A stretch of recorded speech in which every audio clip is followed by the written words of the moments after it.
Hello, I'm Gordon Buchanan and welcome to Beneath the Baobab, the Communities and Conservation podcast from JAMA International.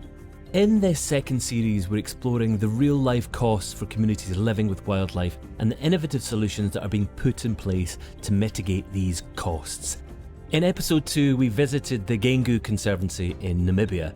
This time we continue our travels but remain in Namibia to look at the human-wildlife conflict that takes place outside the conservancies and discover that while some of those we spoke to have horrific stories to tell, with the right government policies and the buy-in from local communities, an effective coexistence is entirely possible. Join me alongside the people at the very heart of the matter, beneath the baobab.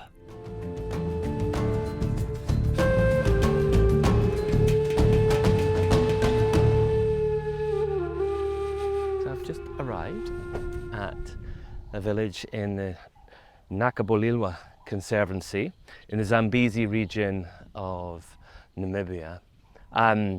It's a very picturesque village. We've got little bomas here, mud walls, grass roofs, sort of reed walls around this village. Some really beautiful big trees. This tree in front of me is probably about kind of 40 feet high. So sort of, this is a place where there's obviously a lot of rainfall. If we look down at the sand, you can see it's all pockmarked. It rained here, I would say yesterday. It's a very flat area. We're on a floodplain. Just looking off in this direction, I can see this big band of green, maybe a couple of miles from here, and that is the direction of the Chobe River, Chobe National Park. And you realise that this place is just not on the edge of a very wild place. It's kind of slap bang in the middle of a very wild part of Africa. Chobe National Park, that's a place where everything that lived there is protected. But one thing that animals don't know is that you protect an area and they are safe within that area. Animals don't really know that once they leave, they're walking into more of a kind of human landscape and they're meeting sort of different problems. And inevitably, when you're surrounded by wild areas, there is a crossover. There's sort of that, I suppose, slight eclipsing of the wilder world and the human world, and that sort of eclipse is right here. This is where wild animals and people overlap. These sort of two worlds collide. Maybe collide's not the best use of words. Maybe this is where people and wildlife coexist, or at least strive to coexist. My first visit was to Richard Poniso. The conversation we had about his recent experience of elephant attack felt a world away from the afternoon we spent chatting under a tree in the calm of his vegetable patch. Mr. Poniso, thank you very much for having us at your village. It is very beautiful. What kind of crops are you growing? Pumpkin, carrots, and cabbage. And the crops that you grow, is that for you and your family? Are these crops that you can consume some and others you can sell? For the family. Okay, for the family. Yeah, you say that water is a problem. Other places I've been in Namibia, it's the same. Well, they say water is a problem, but it's this scarcity of water. But for you, there's too much. I don't have a problem with farming because we have plenty of water, but the water I'm referring to is this flood water, because it usually comes, then we only farm seasonally, we do cropping at that certain time. Like I've mentioned here, from March to June. That's the most favorable time for me to do the cropping. Okay. I noticed as I drove in, this is a big flat floodplain area. So does the water spill over from, is it the Chobe River and the Zambezi, or is the water flood from one? The water from Zambezi and Chobe, when it's flood time, it's the one which is spilling over to our floodplain here. So the one which is causing me not to farm in a better way. Yeah. So I have restricted time to do that. So across the year, you've got a limited amount of time to actually produce crops for your family. So it's very important, I suppose, that you produce as much food as you can in the limited time that you have. So now, in our area here, it's a bit of tricky. It's a trick situation that we, here in the floodplain, around this time, that's when we do the plowing because of flood. But then during flood time, we start from November, going all the way to March, the other side, which we refer to as the arid area, which does not get flooded. So it's a two-way thing. Here, this side, it's from September going all the way to December, a bit of January, then flood comes in. But then the other side, when we are done from here, we go and plow the other side.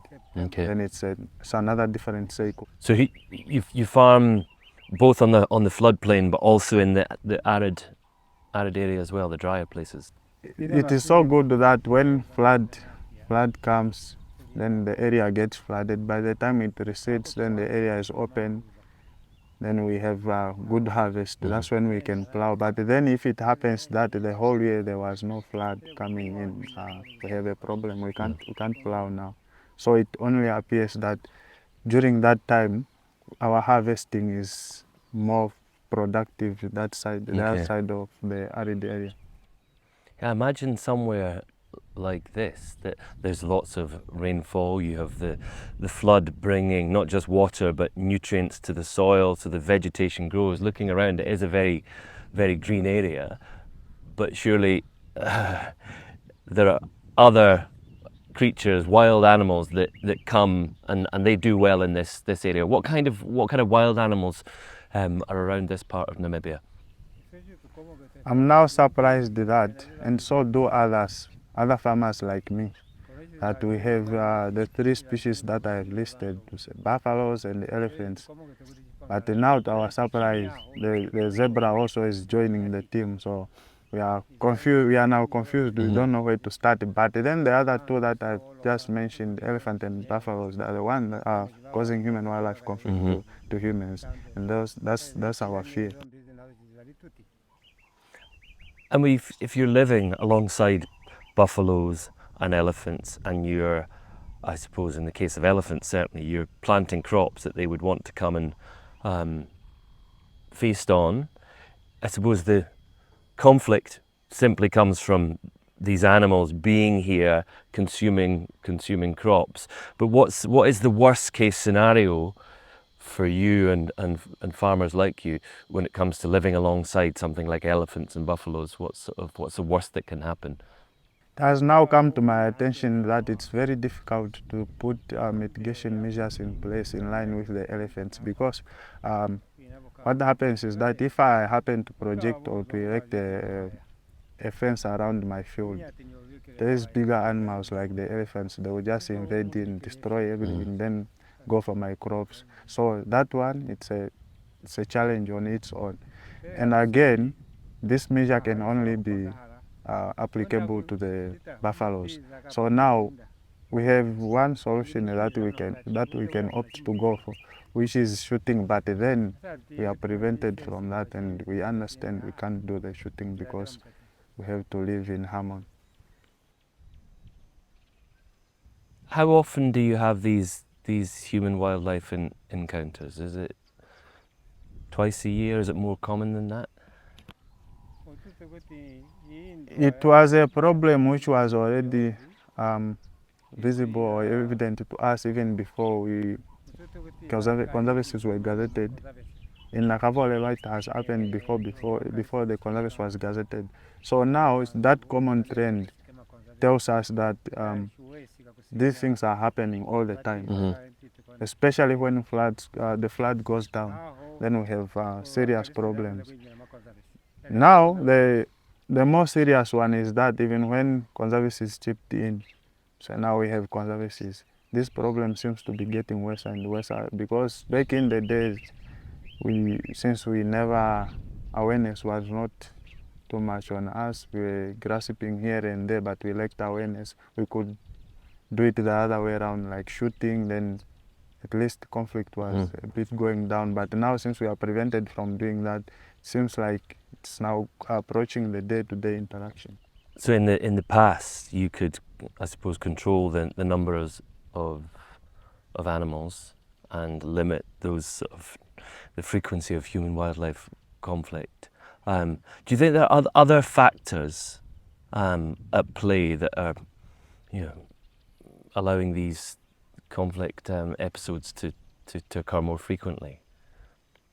In the olden days, based on my experience, there were no elephants around these areas.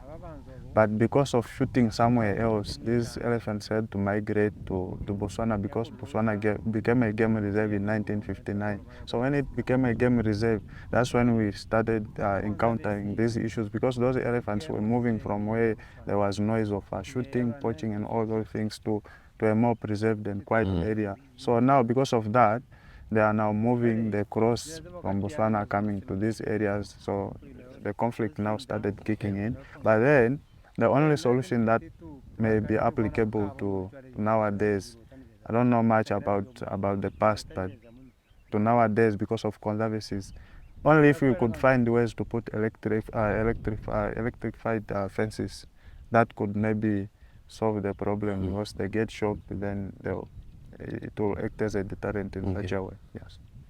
Can you tell me about the episode that you had with elephants? When did that happen, and what exactly happened? There was a scenario that took place here back in the days, because I usually plow just behind the village. So when I was going there around 7 o'clock in the evening, because I heard some noise in my field, I went somewhere there. I thought maybe there was some livestock grazing around, but then it only turned out that it was not. It was actually elephants. So now, when I entered inside the field, this elephant was now looking at me. I saw the elephant, but then I could not move, because I was now preempted with the energy. I could not do anything. So it came, it rushed to me, did not give any warning, just rushed to me. And it came close towards me, pierced me from here, going the other side. And from there it moved I took out the tusk out of me. But then again it pierced me for the second time. After that, it ran back a distance, then it stopped. Looked at me for the second time again, but then it did not attack again, it just ran out. That sounds like a nightmare, just a terrifying encounter. But my big question is how were you able to survive an attack like that? Because so many people that are attacked in that way by elephants, they're killed. That's the end of it. So I can't say that you're lucky. It's a terrible encounter to have, but I suppose you're so fortunate that you managed to survive it, being gored twice by an elephant, and live to tell the story. Immediately some people rushed, then I got help. A Minister of Environment, Forestry and Tourism officers chipped in, then they took me to the hospital, of which I was immediately transferred to Vindu for more care.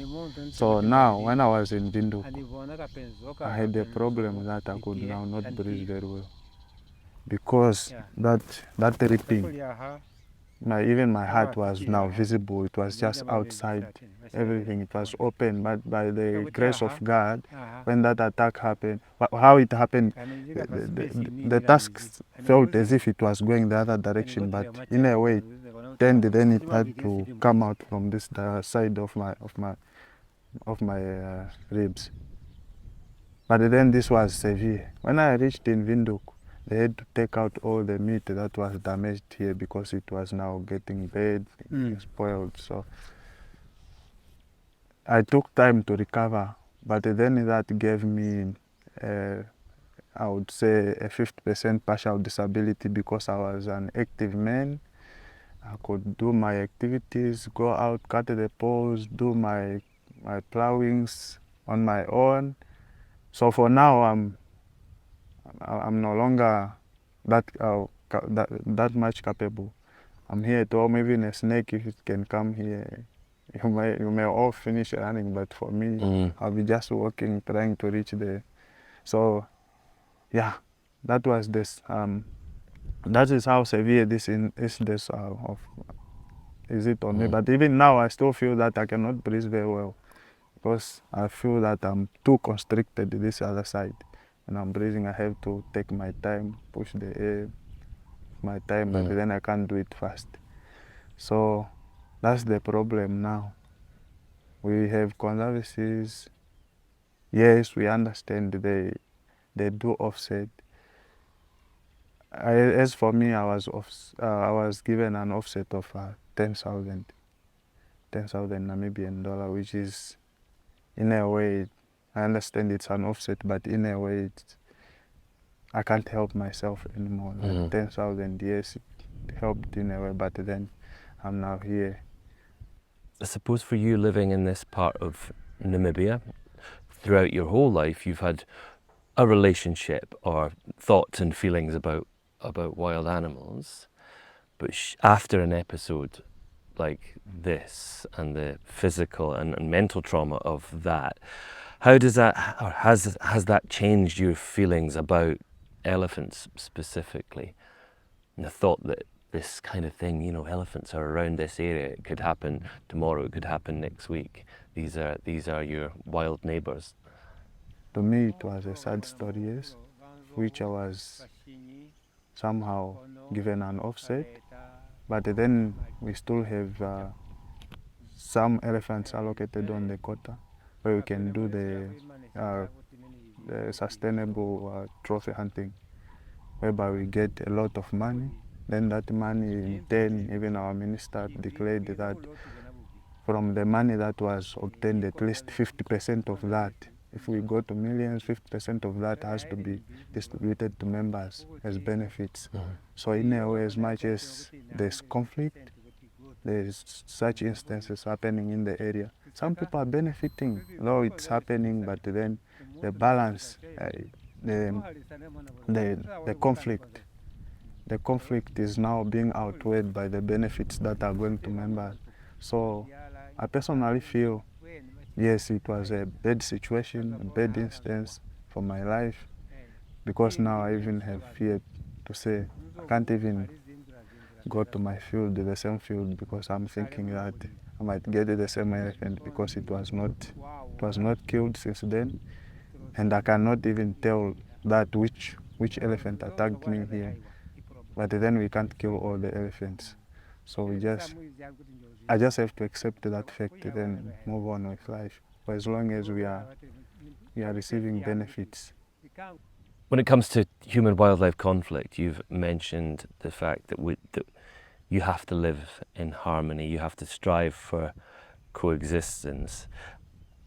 Do you feel, and does this community feel, that you have to because someone tells you that you have to?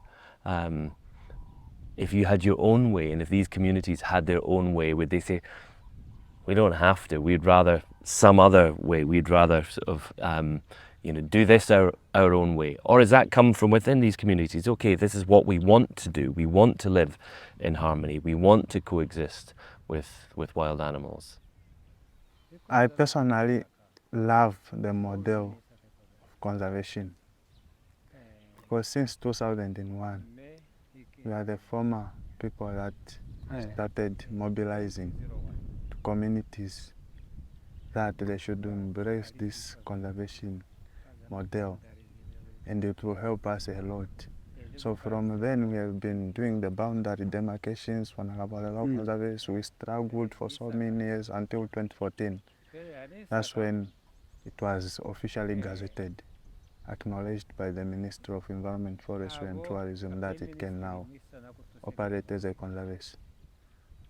And I was also employed as a fish guard when it was gazetted. But then, because of sustaining those injuries, whatnot, all those things are Now I've lost that opportunity. I'm no longer there. So what I'm pleading to the government is that we as communities, we accept the coexistence among people and the wildlife. But the only problem we have is that the way of setting farmers. At least it was, if there was this other way to say, if I'm attacked by an elephant, they must at least find ways to eliminate that certain elephant. Then that elephant can be now used to accumulate money for the conservancy.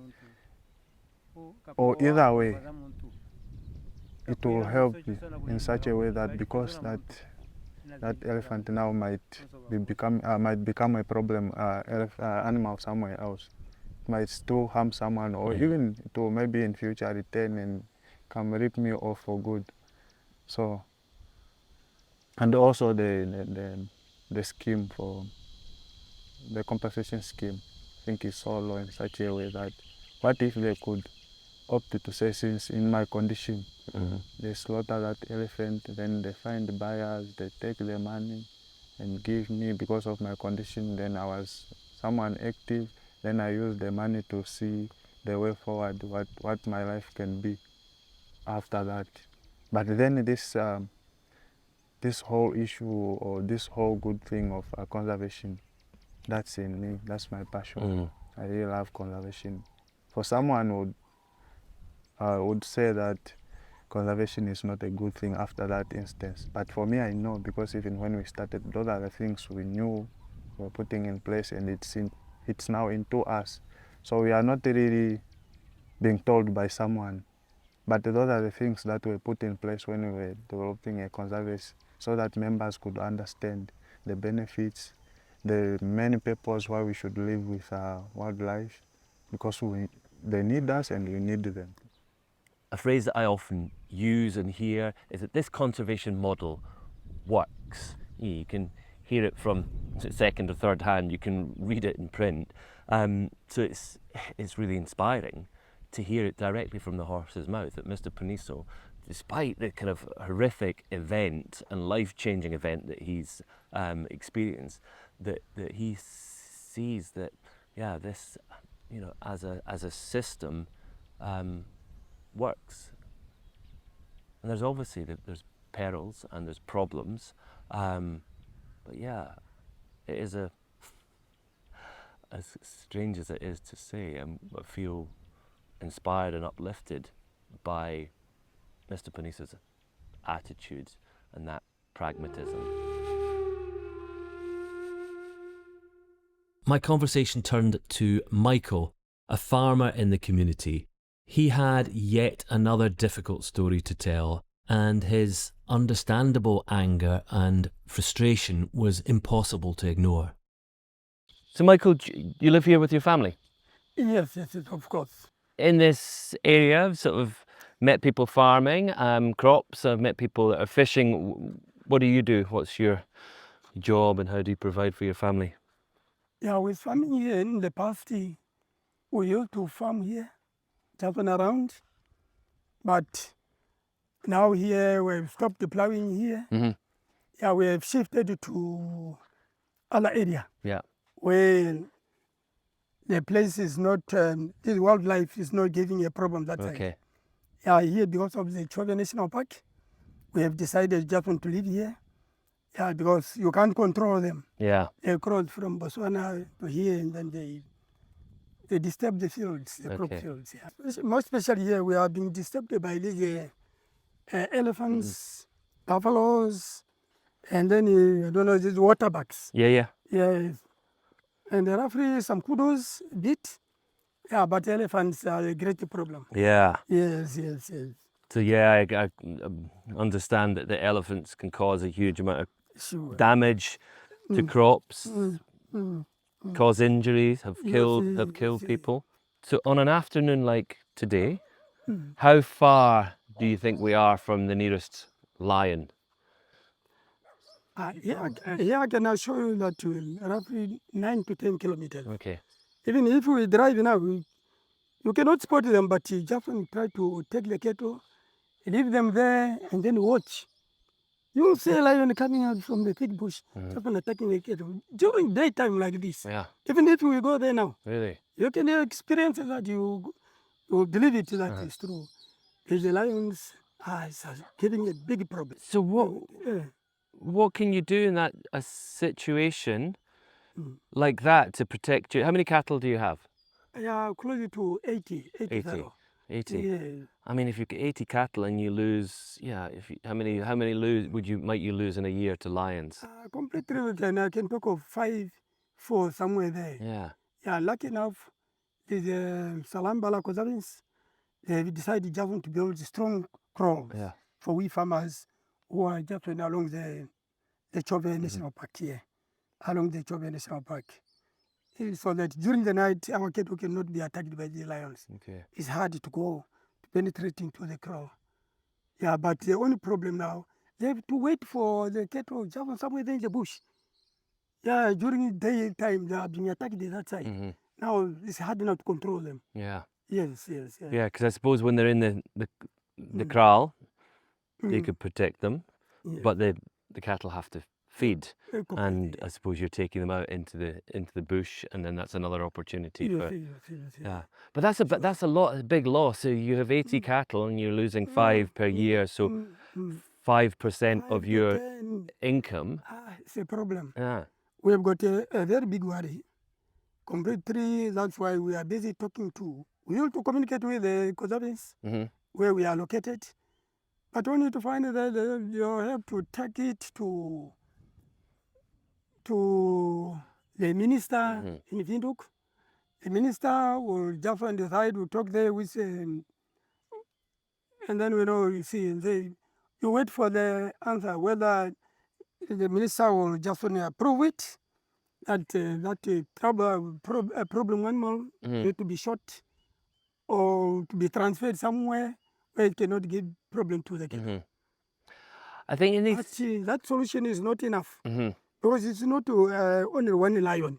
There are many. Yeah, I think with human-wildlife conflict, or certainly conflict with lions, if you were to explain your situation to someone in the UK, someone in America, so what should Michael do? Here's his situation, and they'll have an idea. Oh, he should do this, or the government should do this. And even if you ask people, in conservation, what should Michael do? But what I'm interested to find out is from you, what can be done to solve this problem?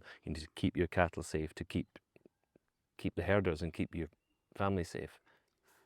Well, that one is a little bit difficult because we need other people, experts, who knows how to handle such a situation. That is a serious situation, say. Yeah, that's a serious situation whereby we farmers, and we are looking after our cattle, we don't want them to be disturbed. I don't know whether that problem can be, that conflict will stop with the lions and So obviously there's a huge disadvantage to someone with livestock in an area where there are lions. Does anyone ever say, "Well, Michael, you just have, these are a protected animal, you have to just accept that there's going to be loss"? That's the situation, that you are paying the price for conserving lions? Yes, we ought to talk to those people working there, but that's all that is their remark. I don't know what document in there, what to call that. Yes, we know that they are protected species, but they are giving trouble to our cattle, very special cattle. Yeah. Therefore, it's a big, it's a serious problem. Yeah, I think that is exactly why we're here, is because it's all well and good for people around the world to want to preserve wildlife in different countries. Here, elephants, hippos, crocodiles, lions, leopards. But those people with those opinions aren't the ones that are living alongside those animals. They're the ones that are not losing 5% of their annual income to lion conflict. So that's really why we're here, is just to hear your voice, your opinions, and I think to try and understand the frustrations and anger that you have. But because here, that's why in the past we used to kill them. Once they kill my cattle, they go and kill, but sometimes it's a problem to kill a lion, But you have to risk, to go and just try to protect your cattle from. But now the government says no one should just try to kill the lion. If a lion kills your animal, the government is going to compensate you with 3,000. 3,000 is nothing, compared to my cow or my bull. My bull, if I take it to the market, I get 12,000, 15,000, which is a great difference to that 3,000. Yeah. So the only way that one, it needs to have time with the government and the community to try to interview people. But the only people who should help, as you are there, I understand in other countries they don't have lions. They want to keep those animals. They must be given, they must be allowed to come and take some. Here we have got plenty. They must take some and then keep them in their countries to watch them that side. You'll see their behavior. We are trying, we love this wildlife also. But coming to lions is a big challenge that something needs to be done.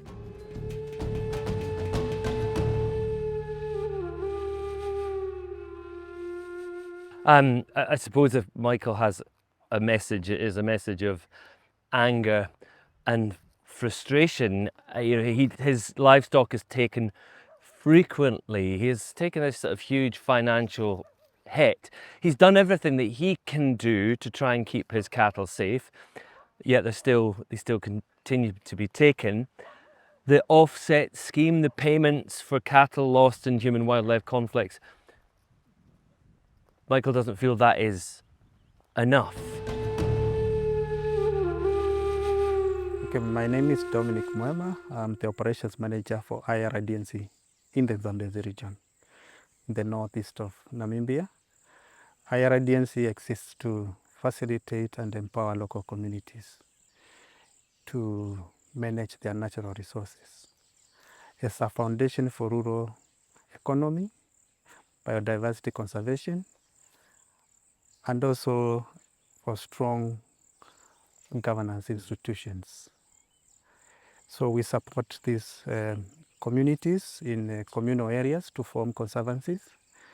As they form conservancies, they are given legal rights to manage their natural resources, and as well as the revenues they generate from both the tourism and sustainable utilization of wildlife. Yeah, I mean, that sounds like a huge empowerment and involvement of local communities. Is it working? I mean, it sounds, for rural communities, it sounds like the perfect scenario.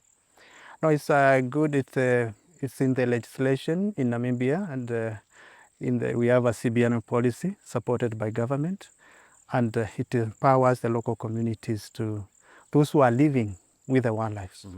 And it ensures that they are able to manage these natural resources, and they are able, as a community, to decide what happens with the income they accrue from the wildlife. So I think it is working in Namibia. We are talking about 86 communal conservancies in Namibia, and we still have other communities who are in the process of meeting the milestones for gazettement so that they can be registered and have conservancies. I think is a program which targets the rural communities, and we feel it is empowering. They raise their capacities are raised, because we believe if rural communities have the rights over their wildlife, and they have the capacity to govern these resources and an ability to generate benefits from the resources, then we'll have an improvement of their livelihoods as well as the natural resources. Yeah. I suppose the people still alive now that for generations there was no say, there was no power, people just being told what they can, what they can't do, people being moved and pushed around, whereas that's sounds like the ideal scenario where you've got people that are, can live alongside wildlife and benefit from wildlife. I would say before independence it was not like that. I think after independence is when the government looked at how local communities living with this wildlife could benefit. Before, the people were not benefiting. Then in 1996, there was the amendment of the Nature Conservation Ordinance, and that allowed now people living in communal areas to be able to manage and utilize natural resources.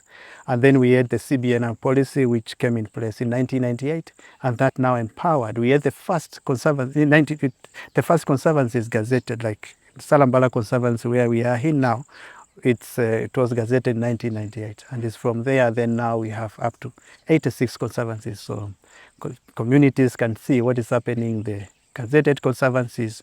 They are able to accrue benefits from both consumptive and non-consumptive tourism, and the income they get, nothing really goes to government. 100% of what they agreed, whether with the lodges and also with the through conservation hunting, goes to the communities.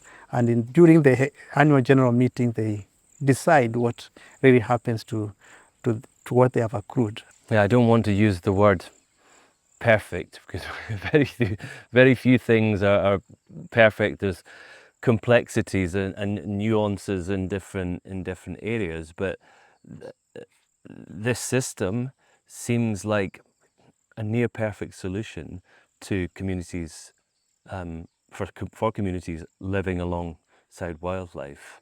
I think lots of people think of, when you think of African wildlife especially, you think of national parks and those animals within those areas. But this, Namibia is a perfect example. There's lots of wildlife that is not contained to the national park. They roam freely into communal land. So people living along wildlife, people, I suppose, being detrimentally impacted by wildlife, there has to be some pretty major benefits for them to value wildlife, I suppose financially value wildlife, but to want to continue sharing their little part of the world with wildlife.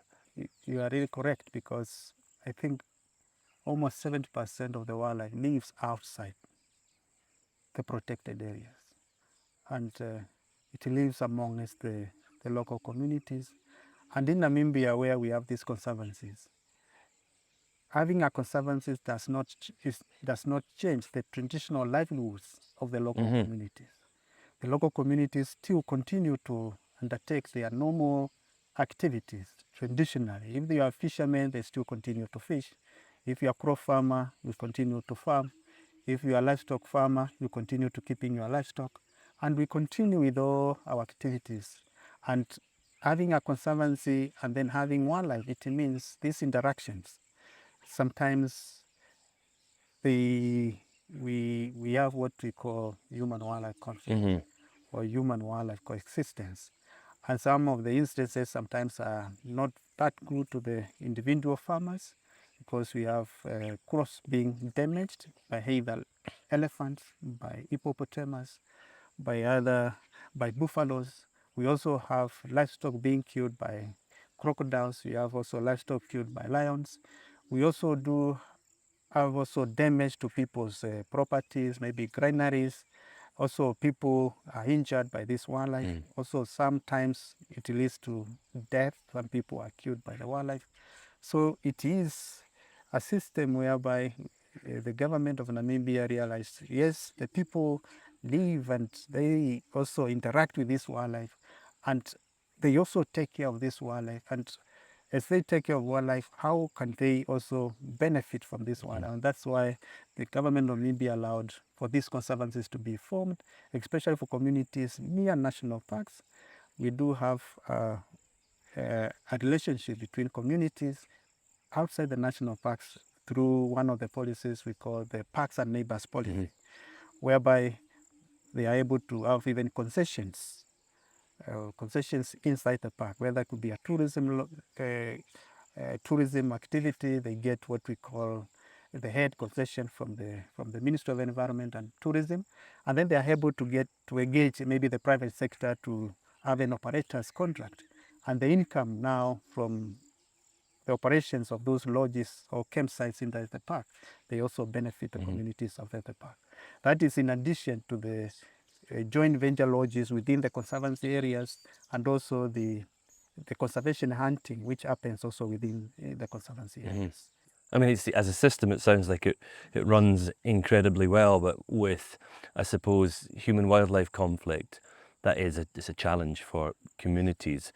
For any concession, for you and your role, is human-wildlife conflict the biggest challenge of all? Human-wildlife conflict is a challenge within the conservancies we are in, because here we are talking about living with wildlife and not just very like we have conflict-oriented species like lions, we have elephants, and some of these species, even though the communities coexist with them, they know how to live with them, sometimes they cause damage to their crops, they kill their livestock, and sometimes injure some people, and sometimes even leads to death to some of the people. We are living in areas where we have rivers. Some of the times is the source of water for some community members. In those rivers, we do have crocodiles. Those are also rivers sometimes are used as drinking spots by livestock, and that interaction sometimes leads to human-wildlife conflict.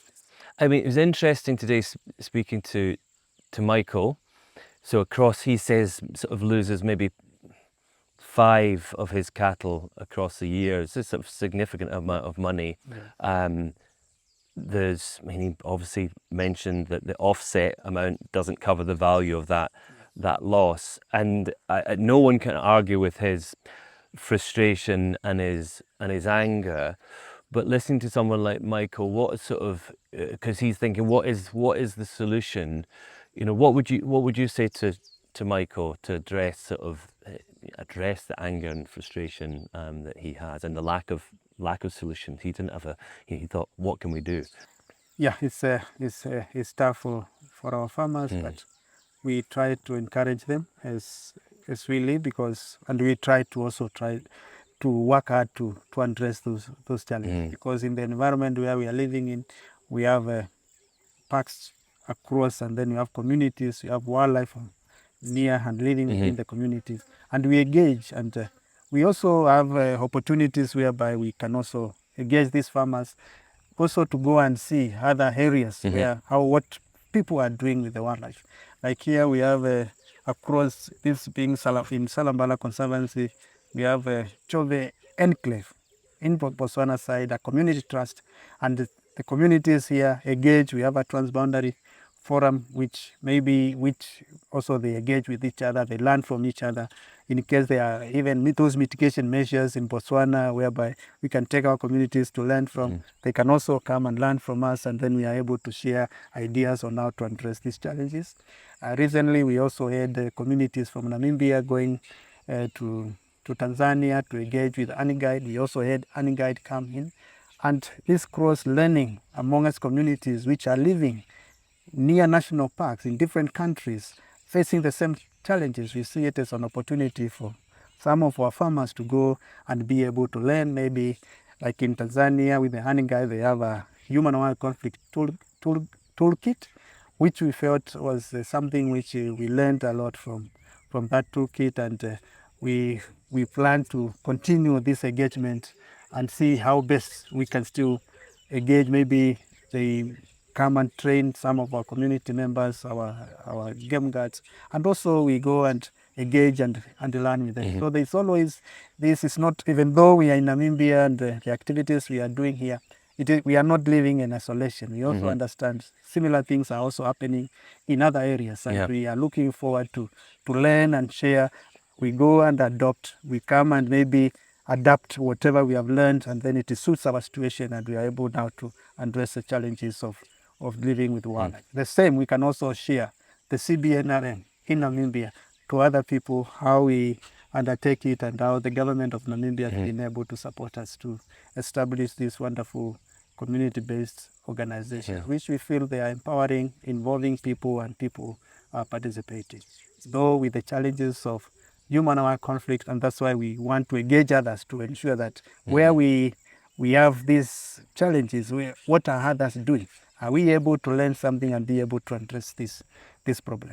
Yeah, I think today what I've learned is that, you know, even for people who have physically been harmed by wildlife in these human-wildlife conflict events, that there's still this acceptance and desire to live along wildlife, because one, wildlife has a right to be, you know, to exist and exist into the future, but there also are, you know, there are benefits from having that. So it's amazing to someone who's, you know, had a life-changing injury caused by an elephant to say, no, elephants here are still a good thing. We do what we can to, you know, limit these events. But I was really surprised that, you know, the support for coexistence, that sort of people are signed up for it.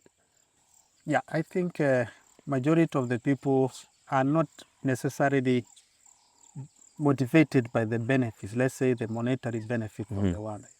They are motivated by the fact that they would like to see the wildlife, also for the future generation. And you realize that even if we did not have conservancies, people will still be living with the same wildlife, because they believe that wildlife is associated with the way we live. Yeah. In fact, some of our names are related to names of wildlife. So I think we see wildlife as part of us. We see wildlife as some of the resources which were left or were there during our forefathers, and we also like to see the future generations also have this wildlife. And that's why, like, for example, as you have said, you find, yes, people face the same challenges, not only the injuries, even people are killed by wildlife, you lose your relatives, but you still continue to be members of this conservancy, which are associated with the same wildlife.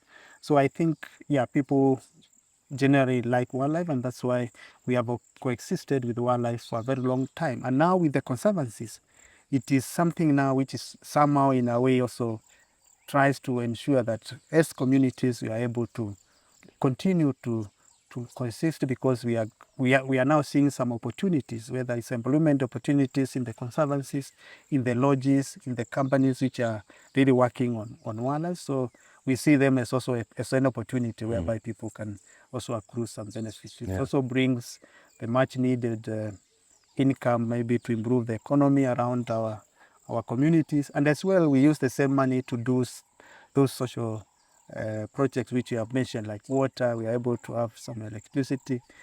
We know it's not sufficient, it's not enough, but at least we have some of the benefits from this wildlife which we live with. Yeah. Today has been really enlightening, because here in Namibia you see a system that really works, a system that benefits wildlife and people, and to find people living in a rural community like this that are pleased and happy to have wildlife around, that they value those animals. I think even at the point, you know, people that have been injured, life-threatening, life-changing injuries caused by a human-wildlife conflict event. But I suppose the biggest learning for me is that I came here to report on, to find out about human-wildlife conflict. And through hearing about those conflict stories, the bigger learning is of human-wildlife coexistence. That's what is happening here. It's not something that people are striving for. that coexistence and near harmony is happening. So yeah, a day of tragic stories and a lot of frustration for me is sort of ending in hope, because we see a system and strategies and policies that works for people and for wildlife. It's coexistence. If you'd like to hear the audio version of this episode, just search Beneath the Baobab on your preferred podcast app or follow the links below the video. JAMA International are passionate about conservation and well-being for people and planet, and know it's crucial to open positive dialogue and share ideas. We'd love you to share this video. Please do so with the hashtag Beneath the Baobab on social media, or maybe just start a conversation with a friend.